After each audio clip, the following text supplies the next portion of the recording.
영광 받기를 원하시는 주님, 주님께서 늘 함께 하시고 은혜를 더하시고 축복을 더하셔서 이곳에 들어오는 사람마다 다 예수 믿고 구원받게 하시고 하나님만 영화롭게 하는 삶으로 충만하게 도와주시옵소서.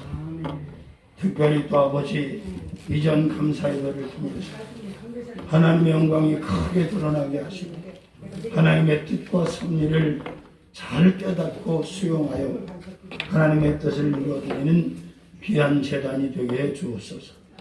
정 목사님 영육을 강건하게 하시고 능력의 장중에 붙들어 주시고 마지막 시대 말에 오직 예수 오직 복음을 위해 헌신하고 드려지는 귀한 삶이 되게 하여 주시옵소서. 우리 대한민국을 축복하시고 정치, 경제, 사회문화, 관계교 안정되게 하시고 세계 선교, 세계 구제를 꼭 이루어드리게 도와주시고 또 20대 대통령 선거가 얼마 남지 않았습니다. 참으로 사람의 눈으로 바라보기에도 너무나 안타깝습니다. 하나님 어찌해야 좋을지 우리는 알 수가 없습니다. 하나님 자비와 공의를 베풀어 주시고 모세같이 요셉같이 다니엘같이 사무엘같이 신실한 자를 한 번만이라도 세울 수 있도록 축복하시고 인도해 주시옵소서. 특별히 아버지 무너지는 한국교회를 불쌍히 여겨주시고 다시 영성을 회복해서 재단마다 수축되게 하시고 종들과 양들이 깨어서 이 시대에 하나님의 마음을 시원하게 해드리는 한국교회가 되게 주시옵소서. 모든 시종을 주님께 의탁하옵고 예수님의 이름으로 축복하며 기도 올리옵나이다. 아멘. 어떤 신문사 기자가 예수를 믿었는데 신통찮게 믿었다고 해요. 기쁨도 없고 은혜도 없고 감사도 없고 그렇게 예수를 오랫동안 믿었는데 어느 날 집회가 있어서 집회에 참석했더니 강사님이 하시는 말씀이 억지로라도 감사를 하면 감사할 일이 생기고 하나님이 크게 축복하실 것이다. 그렇게 메시지를 전하는 걸 듣고 또 글쟁이니까 글은 잘 쓰잖아요. 이제 메모를 시작했답니다. 하루에 내가 무슨 감사를 해야 되는지 어거지기로 막 써가면서 감사를 드렸는데 신기한 일이 벌어지기 시작했다고 그래요. 그러고 나서 한 5, 6개월이 지나니까 정말 감사하지 않고는 견딜 수 없는 그런 일들이 계속해서 일어나더라는 거죠. 아멘. 어떻게 5가지 갖고 감사를 다 드릴 수가 있겠어요? 1000가지, 10,000가지 감사할 것밖에는 없지요.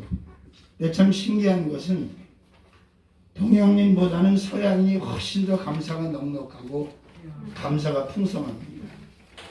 동양인들이 일이 무거워서 그런지 감사가 매우 부족하고 감사에 인색하다는 생각을 목회를 하면서 많이 느낍니다.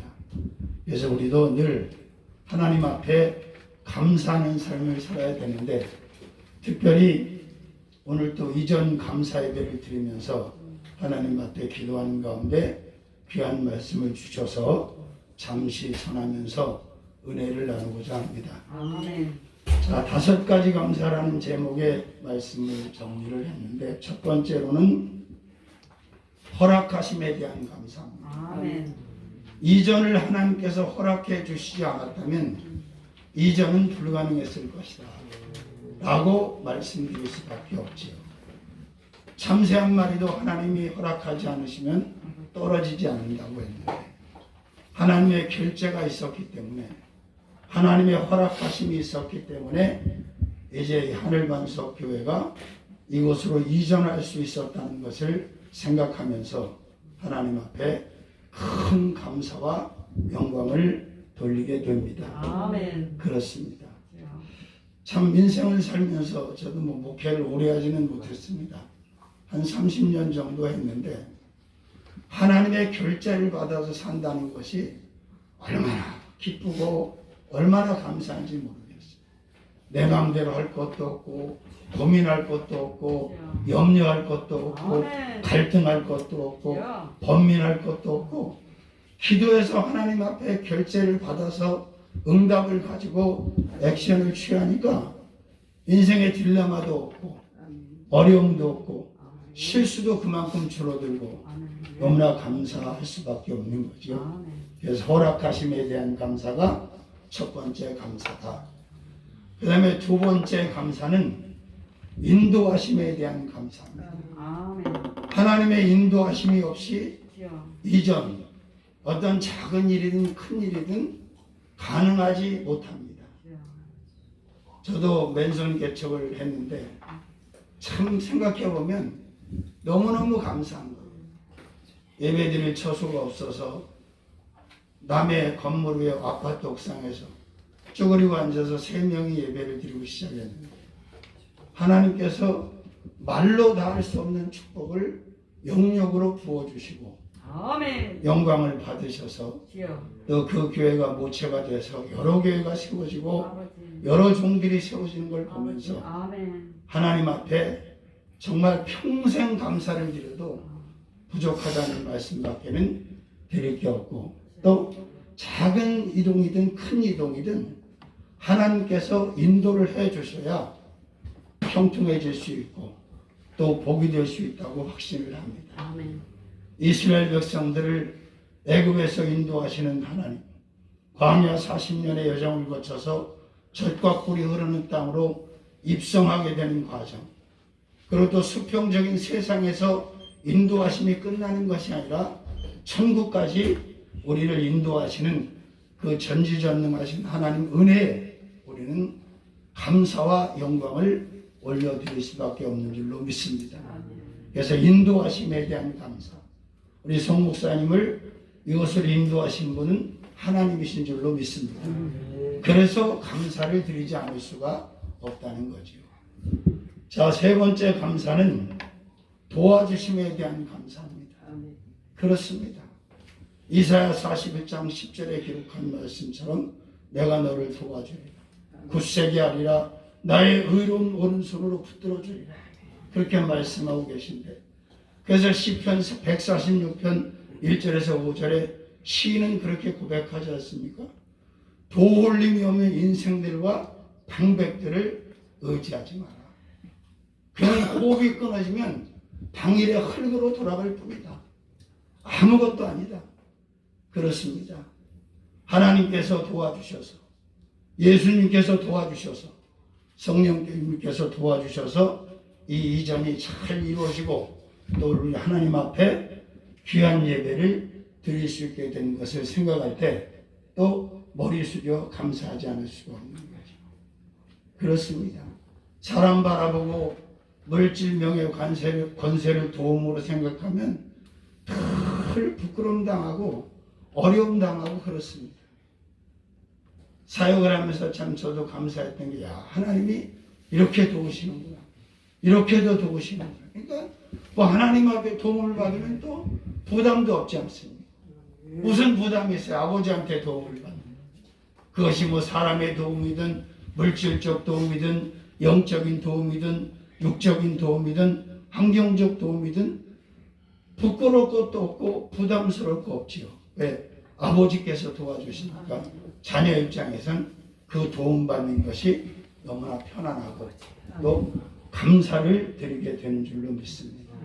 작은 것이든 큰 것이든 하나님의 도우심이 있었기 때문에 목사님이 또 그렇게 또 젊은 분이 아니잖아요. 저도 목사님을 안 지 굉장히 오래됐습니다. 근데 최근에 다시 또 이렇게 연결이 돼서 교제를 하게 되는데, 도와주심에 대한 감사가 세 번째 감사다. 자, 그 다음에 네 번째 감사는 채워주심에 대한 감사다. 우리 힘으로 능으로 사람의 힘으로 무엇을 채워보려는 시도를 안 한 사람이 누가 있겠어요? 근데 그게 그렇게 되지 않잖아요. 저희도 교회 층층이 채워져 있는 성물들을 바라볼 때마다 제가 늘 가슴이 뭉클하고 마음이 짠합니다. 이거는 아무개가 헌신했고 이건 아무개가 헌신했고 우리가 돈 주고 우리 힘으로 사다 채운 거하고 의미가 다르지 않습니다.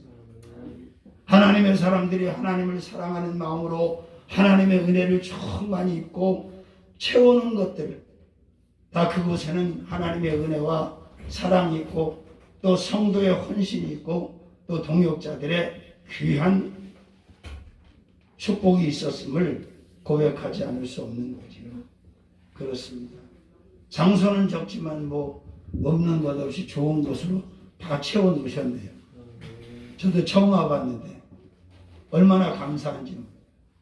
하나님께서는 늘 이 빈들을 채워주시고 세상에 필요한 것들을 채워주시는데 사람들은 그걸 모르고 자꾸 욕심을 부리고 탐욕을 부리고 그렇게 살아가고 있습니다. 그래서 여기에 성물들이 채워지고 또 우리 목사님 심령 안에 하나님의 큰 은혜와 축복이 채워져 있음에 또 감사를 드리지 않을 수가 없다는 겁니다. 자, 마지막 다섯 번째로는 다섯 가지 감사, 다섯 번째 감사는 축복하심에 대한 감사. 교회가 크냐 작으냐 성도가 많으냐 시설이 좋으냐 자산이 있느냐 그게 무슨 의미가 있습니까? 하나님께서 붙잡아 주시고 하나님께서 내 종이라고 인정받지 못하면 아무리 교회가 크고 성도가 많아도 그게 무슨 의미가 있습니까? 하도 오래전에 지난 일이지만 한국 은사재단의 별과 같았던 현신의 권세의 간증을 여러분들 들어보셨지 않습니까? 하나님으로부터 신유의 능력과 신유의 은사를 받아가지고 얼마나 많은 사람들이 그를 통해서 치유를 받았습니다. 나중엔 사람이 하도 많이 와서 머리에 손을 얹고 한 게 아니라 그냥 툭툭툭툭 그냥 이렇게 기도를 했어요. 근데 그가 입신에 들어갔을 때 예수님을 보고 예수님 저 신에 왔어요. 예수님께서 뭐라고 그래요? 난 너를 도무지 알지 못해. 아니 내가 예수님 이름으로 이렇게 사역을 했는데 저를 모르 저 신해라니까요. 난 널 모른다. 하도 기가 막혀서 현실의 원사님이 그러면 안무개 목사님은 아세요? 안무개 목사님은 아세요? 나 그들 모른다. 그리고 네가 일하는 것은 내 영광을 위해서 나를 위해서 한 것이 아니라 네 일신을 위해서 네 안위를 위해서 했지 않느냐. 충격을 받고 다시 입신에서 나온 현신의 권사가 목사님들한테 말씀을 드렸다는 거 아니에요? 그랬더니 욕을 바가지로 하고 거부했던 분이 이천성 목사님이에요. 조영기 목사님은 그 말씀에 순응을 해서 군포에 엘린복지 타운을 만들어서 지금 군포시에 기부된 걸로 알고 있어요. 뿐만 아니에요. 그럼 예수님 누구 아세요? 김창인 목사님 아세요? 김창인 목사님 내가 안다 그랬대. 그 종은 내가 안다. 그래서 현신의 군사님이 입실에서 나오자마자 그 자산 정리를 해서 북한 성경 훈련원에다가 기부를 한 겁니다. 남의 얘기가 전 아니라고 생각해요. 입신을 들어가서 천국도 보고 지옥도 보고 오신 분들의 간증을 들어보면 기가 막힌 지옥방을 열어보니까 거기 목사들, 총회장, 노회장 수두룩하게 들어있다고 그러셨으니까요. 죄송한 얘기지만 여러분, 일국 코로나를 맞이하면서 한국교회가 이러면 안 되지 않습니까? 매적의 종들이 이러면 안 되지 않습니까? 요나서 3장 2장에 있는 말씀처럼 다 굵은 배로 허리를 동이고 회개자고 했어야 되는데 종종 유착이 돼서 아부하고 붙어서 코로나 앞에 다 무기력하게 온라인 예배를 다 돌려버리고 교회 문을 닫아버리는, 그러면 순교의 제물이 되었던 종들과 선배 사역자들은 뭡니까? 다 잘못된 겁니까? 마지막 시대에 정말 하나님이 사랑하고 하나님이 인정하고 하나님이 보장하는 종이냐 아니냐가 중요한 것이지 세상의 세력이 무슨 의미가 있습니까? 주님 앞에 서는 날 나는 너를 도무지 알지 못한다고 그렇게 말씀하신다면 이건 보통 사단이 아니잖아요. 그래서 중요한 것은 사역을 해보니까 그렇더라고요.